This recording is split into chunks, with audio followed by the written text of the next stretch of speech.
Mesdames et messieurs, bienvenue à la télévision Isango Star. C'est une émission spéciale. Aujourd'hui, on a deux petits bonshommes qui ont visité le Rwanda. De ma côté, c'est M. Mukungwa Atelon qui joue en France pour Bourg-en-Bresse. Et puis, on a aussi Nezidia et Josh qui jouent au Canada pour Impact Montréal. Ils sont venus avec leurs parents. Précisément le parent de Terran, c'est Monsieur Mukungwa, bienvenue. Comme je viens juste d'introduire, l'émission est basée sur leur visite au Rwanda. Ce sont les petits bons hommes qui jouent en France et puis l'autre il joue au Canada. Je commence par Monsieur Terran. Tu es au Rwanda depuis quand? Je suis au Rwanda depuis 23 et je suis là avec ma famille, je suis électricien. Ok, le parent va nous aider justement pour faire comprendre les Rwandais parce que l'émission est dans trois langues, donc le Kinyarwanda, si vous voulez, en anglais aussi, et le Kinyarwanda. Alors, il va nous aider justement pour que on puisse comprendre nous tous, donc l'audience rwandaise. Avuze ko muri rusange yari mu Rwanda kuva ku itariki 23 bakaba baraje gusura igihugu. Aba n'abahungu b'Abanyarwanda bakina hanze, uyu akaba akina mu gihugu cy'Ubufaransa, hanyuma mugenzi we Josh akina muri Canada mu makipe y'abakiri batoya. Et Josh, vous êtes ici au Rwanda depuis quand? Depuis le 18 décembre. Depuis le 18 décembre. Donc c'est toi qui es arrivé avant à Athènes. Comment tu as trouvé le Rwanda? J'aime beaucoup le Rwanda, c'est un très beau pays. Je suis toujours heureux d'être ici, de voir la famille et je suis très content d'être ici. Alors dis-moi, quand tu es arrivé, qu'est-ce qui vous a impressionné? Qu'est-ce qui t'a impressionné dès que tu es arrivé à l'aéroport international de Kigali? Il faisait très chaud et j'ai aimé les montagnes, la vue, j'ai beaucoup aimé la vue. Muri rusange nk'uko wabisabye ari nangaha kuva ku itariki 18 iwe yahageze mbere ya mubyara we Tairane. Donc ikintu cya mbere yakunze mu Rwanda, yakunze uburyo hateye, uburyo imisozi y'igihumbi, cyamutunguye cyane ni ubushyuhe akigera ku kibuga cy'indege. Bivuga ko iwabo aho yaravuye bo bari mu gihe cya hiver, yaravuye iwabo hakonje, ageze ahangaha c'est normal ko icyo kintu cya mbere cyamufrapye, cyamutangaje ni ubushyuhe yasanze. Mais tu as aimé le climat, non? Oui, j'ai beaucoup aimé. C'est mieux qu'au Canada. Ok, parce que chez vous, ça faisait trop froid? Ouais. Ok, now, c'est monsieur Terran Mukungwa. Toi, tu es arrivé dimanche le 23, n'est-ce pas, comme tu viens de le dire. Qu'est-ce qui vous a impressionné dès que tu es arrivé à Kigali, à l'aéroport international de Kigali? Alors, franchement, c'était l'odeur, tout ça. Quand je respirais, c'était pas pareil qu'à Paris. À Paris, il y avait beaucoup de pollution et dès que je suis arrivé, je me suis senti libéré chez moi. Okay. Franchement, le climat aussi était top. J'étais parti en bulle et je me suis retrouvé en t-shirt, j'avais chaud. Franchement, c'était très bien. Kuri we muri make cyamutangaje cya mbere ni umwuka mwiza yahumetse, aho kompaye n'umwuka w'Ipari. Umwuka w'Ipari urahumanye bitewe n'ibintu byinshi, inganda, ibinyabiziga byinshi, ariko umwuka yahumetse ageze hano ku kibuga cy'indege, umwuka wabo ni umwuka mwiza wamutangaje, akompaye n'umwuka wo mu Bufaransa. Alors dis-moi, quand papa t'a dit que tu sais on va faire un tournée au Rwanda, comment t'as pris ça et puis quelle était ton impression quand il t'a dit on va aller au Rwanda, juste visiter le pays de tes parents? Alors, franchement, j'étais tout simplement content parce qu'on a de plus de ça, on était en famille, on a fait la route ensemble. Tu étais très curieux, non? Ouais, j'étais curieux, surtout la route était cool avec la famille, avec les montagnes, on prenait tout le temps les photos, toutes les 5 minutes. C'était vraiment des paysages beaux à voir. Et pas comme en France. Ok. Même au Canada pour Josh. When they told you the first time when you came when you had the information that you're coming to Rwanda, what did actually come to your mind?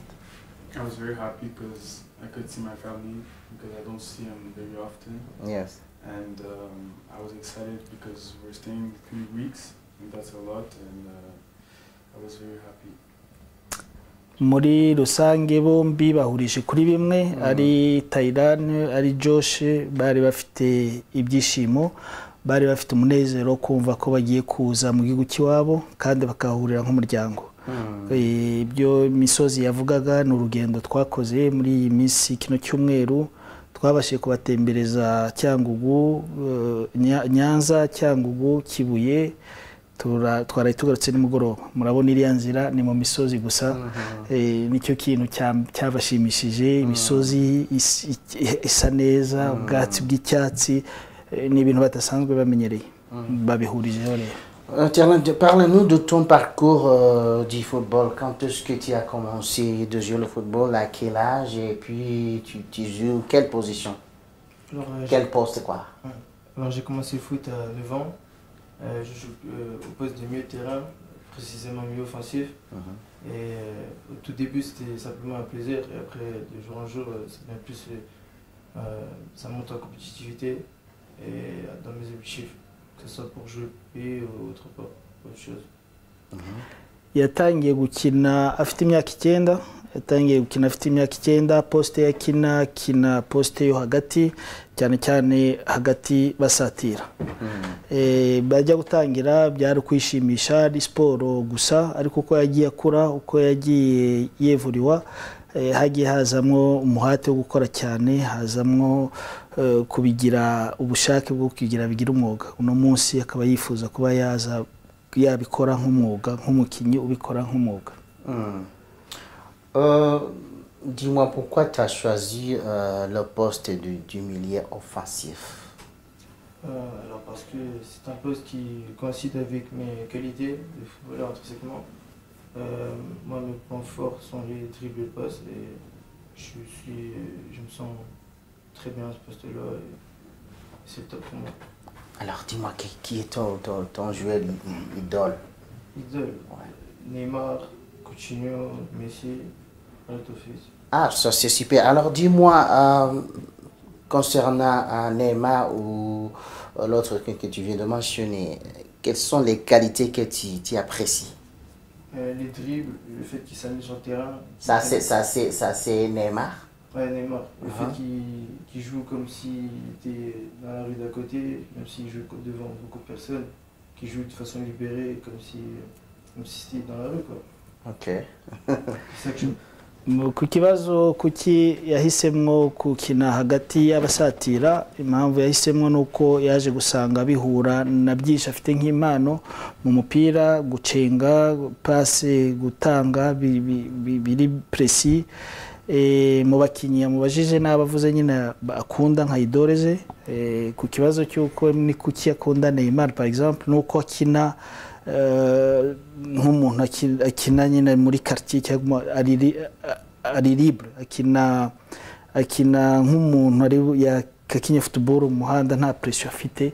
Bivuga nyine ni bwa buhanga bwabo techniquement baba bafite mu maguru, yifuza kuba yamera nkaho kugira umupira kuri we babe nk'inshuti, babe nka abe à l'aise mu managing umupira. Juste toi, tu as commencé de jouer le football à quel âge et puis tu joues quel poste? J'ai commencé à 3 ans et je joue au milieu de terrain, plus milieu défensif et aussi défenseur central. We yatangiye afite imyaka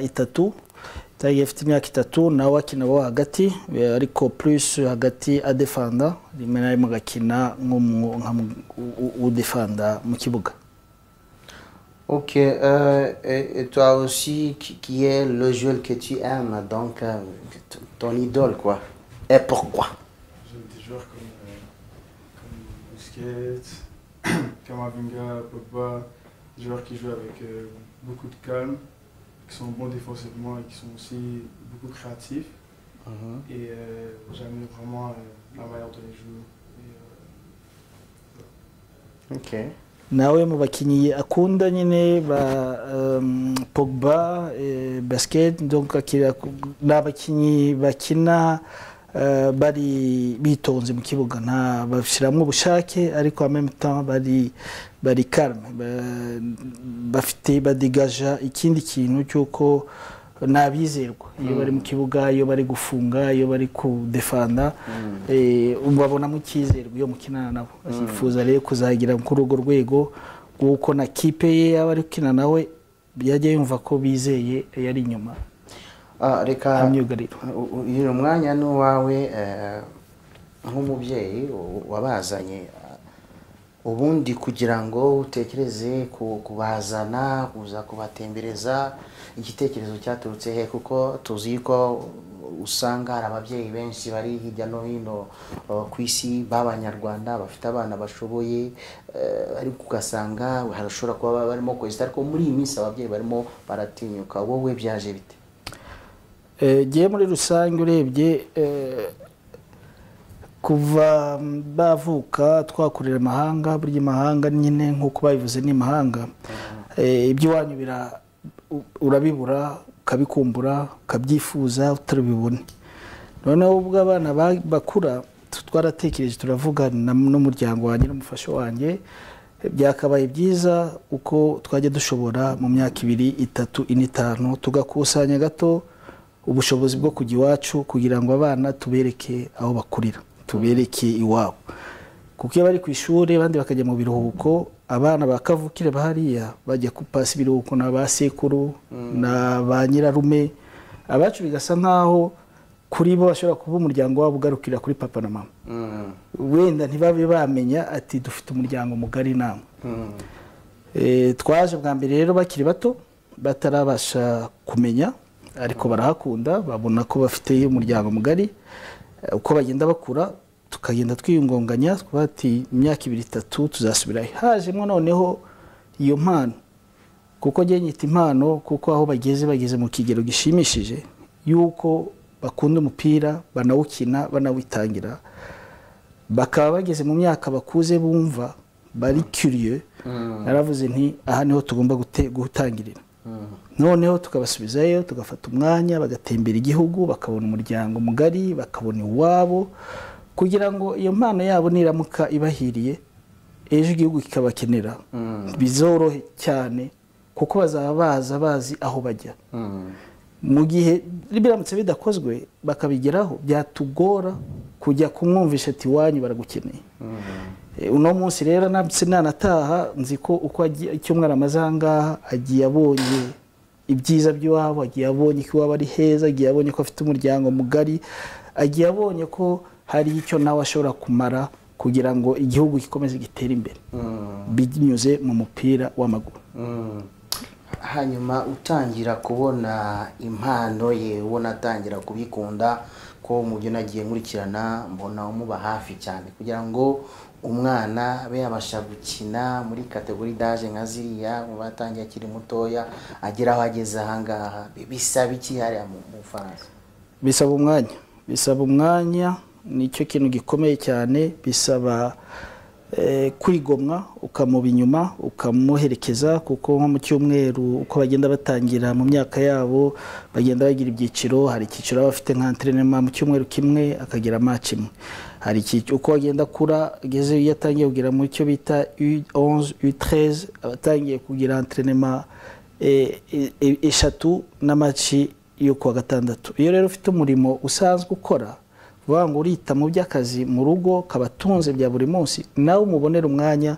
wo kujya kumujyana muri zo entraînement noneho ushireho n'umwanya wo kujya mu by'umupira gihe afite matches ikiza cyabyo nuko n'umwana iyo yinvestisa aba yumva ko afite umuteringabo mu bitugo yumva ko hari umuntu muri inyuma bimuha akanyabugabo impano yabo rero aho twabiboneye birenze nuko hari igihe byageze yajya batakinye ukabona yabaye nk'urwaye yaba hari impamvu runaka yabaye ko atakinye yarwaye wenda ukabona ameze nabi pe kumva no mu biganiro bye buri gihe haguma hagarukamwo umupira gukina dufatiraho rero amahirwe tugira muri biriya bihugu iyo bababonye mu impano nk'uko bagira n'uburyo babakurikirana n'uburyo bagenda babaselektiona ku buryo bimufacilita mu kazi no gukora umuryango washiraho kumushyigikira bikaba ari amatabya y'ubuki nimba nabivuga gutyo Tiens, dis-moi, tu es toujours à l'école, en même temps tu joues au football. Je crois que c'est une tâche qui n'est pas du tout facile. Comment tu arrives à faire les deux à la fois? Alors, dans mon club, c'est un double projet, c'est sur l'école, le foot, et les deux doivent coïncider. Si l'un ne va pas et l'autre ne va pas non plus, ça ne peut pas marcher. L'école et le foot sont indissociables. Et l'école, ça va, c'est bientôt fini. L'année prochaine, j'ai plus l'école. Et franchement, pour l'instant, ça se passe bien. muri club yabo mu bijyanye no gukina no kuba bafite projet ebyiri zigomba kuba ziri hamwe. Hari projet y'ishuri na projet y'umupira, zombi ziba zigomba kugendana.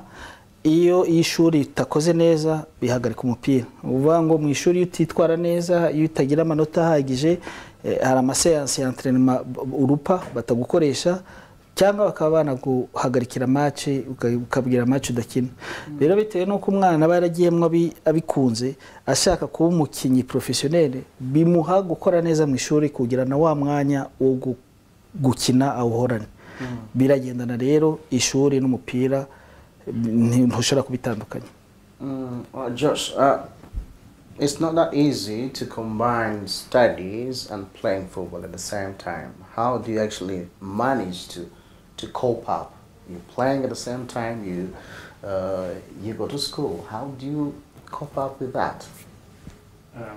C'est pas facile, mais avec le temps on s'habitue. Ça nous apprend beaucoup à être autonome et ça nous pousse à être meilleurs soit à l'école soit au foot parce qu'on doit bien performer dans les deux et je trouve ça très bien parce que ça garde les standards hauts dans l'école et le foot et c'est ce qui va nous amener à être une meilleure personne et un meilleur joueur et c'est très bien, je me débrouille bien. Igisubizo ni nk'icya mubyara we, ni byiza bituma bakura, bituma no mu mitekerereze yabo bakura, bigatuma bakora cyane kugira ngo bagire uwo muhate wo gutsinda mu ishuri no gutsinda mu mupira. Nkuko nabivuze ni projet biri hamwe, iyo kimwe gihagaze gituma ubona ibihano mu kindi. Rero nko baba bagifite iyo ambition yo gukunda umupira no gushaka gutera imbere mu mupira, bituma n'iby'amashuri ari ngombwa ko bakora neza kugira ngo babone mérite yo kuba bakina umupira.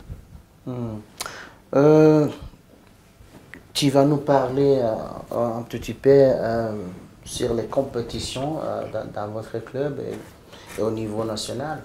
Tu es un Bunga-Bresse, mais est-ce qu'il y a d'autres équipes qui ont eu la chance de vous solliciter? Alors moi, je joue dans le championnat U17 national en France. Je joue contre des clubs comme Strasbourg, Metz, Sochaux, Annecy, des clubs comme ça. Ah, super. Et tout ce qui est sollicitation, il y a Auxerre et l'OL que je joue contre eux d'habitude et qui ont des scouts, tout ça. Et franchement, c'est vraiment... Mais pourquoi tu as justement choisi de rester avec ce club-là alors qu'il y a des clubs comme Sochaux, comme tu viens de le dire, Strasbourg qui vous ont sollicité? Parce que c'est proche de chez moi de 1, je suis près de ma famille de tout ça et je cherche de chercher le mieux possible, pas le club pro le plus minime, mais le club pro le mieux possible. C'est ça pour moi, ma personne et qui coïncide avec ma famille et mon environnement. Comment ça se passe? Tu as voulu juste rester avec ce club parce qu'on vous donne assez du temps de jouer, n'est-ce pas? Ok. Muri make ku kibazo wari umubajije muri club ye championnat bakina uciciro barimo mu ma competition bafite, asubije avuga ko akina championnat y'abatarengeje 17 au niveau national mu France. Ari urwego deja ruba rugezwe ruri hejuru ku myaka ye. Ni rwo rwego ku myaka yabo 16 batarengeje 16 ruri hejuru, izindi ziba ari championnat départementale régionale zigenda zitandukana. Kuno kuvuga ko kiciro cyabo bari ku rwego ruri hejuru. ku yandi ma club ari ku ruhande ashobora kuba yaramaze kumusolicita. Donc muri pool yabo bafitemo ama club professionnel ageze nko kuri 6. Et puis aho dutuye afite abo bita abascout n'abantu baba bakurikirana impano z'abana mu mipira. Hari wa Olympique Lyonnais, wa Sochaux, hari no Auxerre bamuri inyuma bahora baza amakuru ye basaba uko yitwaye mu mukino wabaye. Kugeza no munsi aracya privilege ni n'imyaka natwe nicyo twari twabaje kwifuza kugira ye kujya kure yacu cyane. Yaragikeneye kuba ari bugufi bw'umuryango akagira le temps de jeu. Il est très important kugira ngo abashe kwigaragaza no guhora akina. Et puis uko azagenda akura bizagenda bimukingurira inzugi nagire imyaka nyine uyu mwaka byaye byose arimo tugiye gutangira ndakeka utazarangira nubundi atagiye. Josh, parlez-nous alors à propos si chez vous il y a des compétitions, le genre de compétitions que vous participez. Moi je suis dans la MLS Next, c'est un tournoi, c'est en Amérique du Nord, toutes les équipes MLS, Major League Soccer, la plus grosse ligue de l'Amérique du Nord, c'est les juniors, avec quelques académies privées aussi.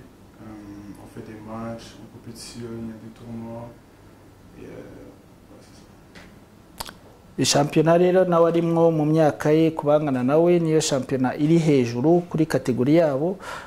Twagereranya nyine nka shampiyona nationale bakina mu Faransa, usibye ko bo ari byangloba Amerika yose, Canada na Amerika, Etats-Unis na bo ni hanini cyane, ni presque ibihugu bibiri za Mexique ya part non c'est juste États-Unis et Canada. Mu cyiciro rero cy'imyaka yabo ari gukina muri shampiyona iri au niveau top ku myaka yabo. Oui, monsieur, tu nous dis, moi, quelles sont tes ambitions?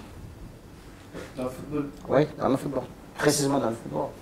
Ce qui m'intéresse, c'est sur le sport, c'est pourquoi tu es ici. Le football précisément, quelles sont tes ambitions? Les ambitions, c'est de devenir professionnel, de rendre fier ma famille et de pouvoir jouer en première ligue. Ce serait un de mes rêves. Et aussi de pouvoir remonter le pays footballistiquement. Vraiment. Parce que mon rêve, c'est que le Rwanda puisse jouer les Cannes, les Coupes du Monde et qu'on ne puisse pas seulement participer, mais pouvoir les gagner aussi. Est-ce que tu as le rêve de jouer pour Amavubi, donc à l'équipe nationale du Rwanda? J'ai le rêve et je ne vais pas réussir seul. Moi, selon moi, pour que l'équipe puisse exceller, il faut un mix des joueurs natifs d'ici, c'est-à-dire les Rwandais d'ici et les Rwandais qui sont partout en Europe, en Amérique, tout ça. Et moi, déjà je cherche à y intégrer et je connais des gens, par exemple en France, en Belgique, tout ça. Et on n'a pas réussi, je peux réussir à faire ça. Mon projet n'est pas réussi pour ça. Ku kibazo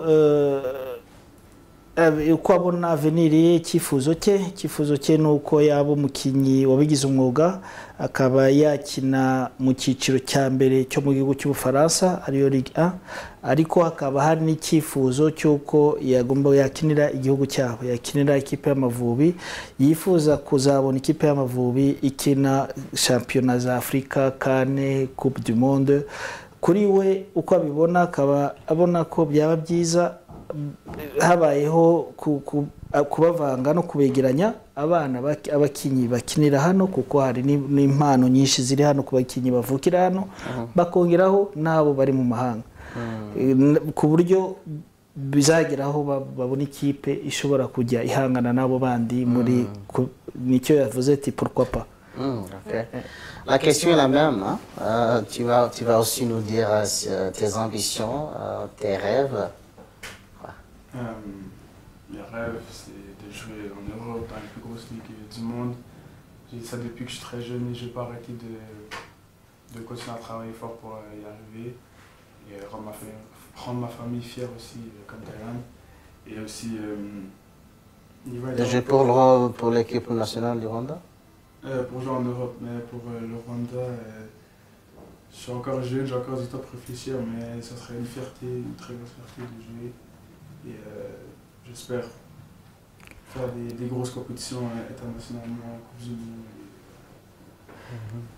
Kuri we icyifuzo nawe cya mbere ni uko yakina mu cyiciro cy'uburayi kuko icyiciro cy'uburayi kiri en avance kurusha icyo muri Amerika. Puis ikindi cyifuzo cye ku kibazo ese wakina Amavubi ibyo arabyifuza cyane. Nabasubiye avuga ati ndacyari muto ariko ndacyafite igihe cyo kuba mbitekerezaho no gukora cyane kugira mbimerite, ariko byaba ibyishimo kuri we aramutse akiriye Amavubi akaba yakina amakompetisiyo atandukanye akinira igihugu cye. Est-ce que tu as eu la chance de suivre quelques matchs de l'équipe nationale rwandaise à Amavubi? Oui, j'ai eu la chance. Je sais que là pour l'instant, pour les qualifications, la Coupe du Monde 2006, on est bien marché. J'espère ça, je suis lancé. Bien faire. Arakurikirana bazi ko deja nka match za mbere za eliminatoire za coupe qualification ya coupe du monde là turaba kabiri nyirango muri poule. On est bien parti, twatangiye neza kandi ngiye ko bishobora bizakomeza bityo. Tu as vu le match le Rwanda contre Sud-Afrique, Bafana Bafana? Ouais, Bafana Bafana. Ouais, tu as vu le match? Ouais. Ah, dis-moi, qu'est-ce qui t'a impressionné dans ce match? Comment tu as vu l'équipe en général? Franchement, ça se débrouille mieux qu'avant. Avant, par exemple, on faisait des erreurs bêtes en défense, là on a arrêté. Franchement, c'est un bon début et j'espère que ça continue assez. Ok.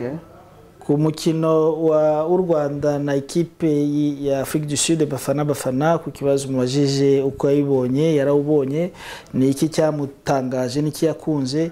Yabonye ko hari amelioration yabayeho par rapport ya match ya mbere yabonye. Hari mbere twakoraga amakosa atakagombye kuba hari akaba yatuviramo ibitego no gutsindwa surtout côté ya défense, ariko cette fois-ci yabonye ko habaye impinduka.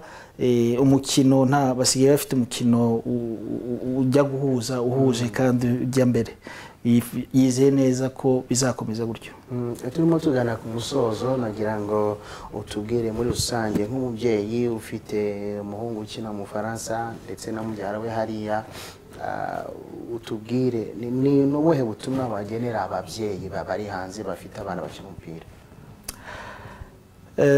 Ubutumwa ku bakina umupira yaba ari football yaba ari basket yaba ari koga, discipline zose zigiye zitandukanye, ariko nasibye bwongeye kwibanda muri sport, ariko ni no muri rusange. Twe twagize amahirwe yo kujya muri biriya bihugu, nitukagireyo ngo twibagire, tujye duhora twibuka aho tuturuka. Noneho tugire no guhanahana. Buriya bihugu impamvu byateye imbere cyane byubatse système ya transmission génération par génération, guhanahana ubumenyi mu miryango. Bivuga ngo gemhereye ahandi mba ndi kubaka inzu nshizeho amatafari 5 nkatoza umwana wanjye ati mu byo uzakora 5 yandi azakurikiraho nawe uzayashireho. Icyo nahamagarira ababyeyi bose babishoboye kandi babifitiye ubushobozi nuko uko babishoboye bajya bagaruka iwabo kuri gakondo, bakereka abana bagakura babona habo. Ntabwo tuzabahitira mu byo bazakora, ariko numara kumuha inzira ukamwereka hanyura azihitiramo, ariko najya gushira ku munzani azaba afite handi wabo atekereza. Uvuge ati ese nkomereze muri ibi cyangwa nsimbuke nge ni wacu mbikore. Uzamuha ishwa, ariko utabikoze asa nk'abafungiranye nyine aho ngaho. Kandi biriya bihugu byateye imbere, ifogo dutekereza guteza imbere iwacu. Ntabwo ari ngombwa ko duhora ariho dukorera, ariho turi, ariho duteza imbere. Josh, on est presque à la fin de cet entretien, cette interview. Dis-moi aussi, est-ce que tu as eu le temps, tu as eu la chance de regarder le match de l'équipe nationale rwandaise? Le match contre l'Afrique du Sud, je n'ai pas eu l'occasion de le voir parce que j'étais occupé. J'ai vu qu'on avait gagné, que c'était une grosse fierté pour tout le pays parce qu'on avait battu une grosse équipe. Et j'ai eu l'occasion de voir quelques clips un peu et j'ai trouvé qu'on s'est beaucoup amélioré. Et j'espère que ça va continuer comme ça et qu'on pourra se qualifier pour la Coupe du Monde. nawe igisubizo ni nk'icyamubyara we ni umupira ntiyabashije kuwureba ariko yagiye abona amasekansi amwe abona ko match bakinnye hari icyizere cy'ejo hatanga byongera bigasubira ku byo Tayirari yavugaga ko n'abana bahangaha abakinnyi bahangaha ubuhanga barabufite ariko iriya mixage yo kujya bahamagaza abakinira hanze bakaza bakamenyerana nkeka ko n'igihugu kiri kubijyamo neza biri kugenda bitangira gutanga umusaruro bari gutangira kubakurikirana ni igitekerezo cyiza ubwo bumenyi bo bigira hariya bakavanga n'ubwangaha tukavanamo ikintu cyacu tuzatera imbere nta kabuza aba ni umuryango umwe uriya ni umuhungu wanjye uyu ni umuhungu wa mushiki wanjye ubu no kuvuga ngo ni umuryango umwe ejo hari abandi ibyo Tayirani yavuga ati nzi abandi banyarwanda bakinira i Paris bakinira mu Bubiligi urabona kugenda bashyira hamwe bagakura bumva ko bagomba kugira iryo shyaka ryo gukinira igihugu cyabo nta kabuza tuzabigeraho. Mesdames et messieurs, vous tous ceux qui nous suivez partout au monde, je saisis cette occasion justement pour remercier M. Tilan et Josh, leurs parents, Mukunga, qui sont venus ici justement pour cette interview. C'est vraiment gentil de votre part. Espérons que pour la prochaine fois, quand on aura besoin de vous, vous allez venir. Très très bien. On répondra présent. Merci. Merci aussi. Ok, aho rero niho dusoreje ikiganiro cyacu nshimira cyane cyane ukina muri Bourg-en-Bresse mu gihugu cy'Ubufaransa na mugenzi we ukina muri Canada.